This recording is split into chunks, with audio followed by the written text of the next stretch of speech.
एक समय की बात है। धरती पर एक अत्यंत धर्मनिष्ठ और पतिव्रता स्त्री जन्मी, जिसका नाम था वृंदा। वह असुर राज जालंधर की पत्नी थी, एक पराक्रमी, वीर और शक्तिशाली राजा, जिसने अपनी शक्ति से देवताओं को परास्त कर दिया था। उसकी अपराजियता का रहस्य उसकी पत्नी वृंदा की पातिव्रता शक्ति थी। जब तक वृंदा अपने पति के प्रति निष्ठावान थी, तब तक कोई भी जालंधर को हरा नहीं सकता था। देवता भयभीत हो गए और उन्होंने भगवान विष्णु से सहायता मांगी। भगवान विष्णु ने यह सुनकर एक योजना बनाई। उन्होंने जालंधर का रूप धारण किया और वृंदा के सामने प्रकट हुए। जब अपने पति का स्वरूप देखा तो वह भ्रमित हो गई। उसने अपने पति समझकर विष्णु की पूजा की और उसी क्षण उसका पतिव्रत धर्म भंग हो गया।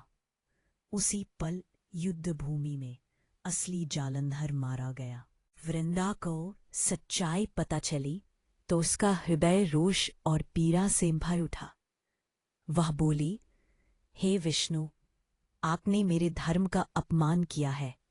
मैं आपको श्राप देती हूं, आप पत्थर बन जाए। श्राप के प्रभाव से भगवान विष्णु शालिग्राम रूप में परिवर्तित हो गए। वृंदा ने अपने प्राण त्याग दिए और उसकी पवित्रता, भक्ति और पतिव्रता के कारण वह एक दिव्य पौधे के रूप में पुनर्जन्मी, वही पवित्र तुलसी बन गई। भगवान विष्णु ने वृंदा के श्राप को स्वीकार किया और कहा, हे वृंदा, तुम तुलसी के रूप में सदा पूजनीय बनोगी। स्टॉप। और मेरा विवाह सदा तुमसे होगा।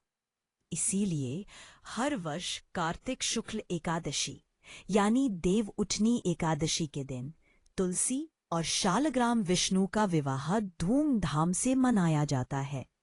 लोग तुलसी को दुल्हन की तरह सजाते हैं। शंख और मंत्रों की गूंज में भक्त प्रेम और भक्ति से विवाह कराते हैं। ये केवल एक परंपरा नहीं, बल्कि एक गहरा संदेश है कि सच्ची भक्ति, निष्ठा और प्रेम हमेशा अमर रहते हैं। जय तुलसी माता, जय श्री विष्णु भगवान।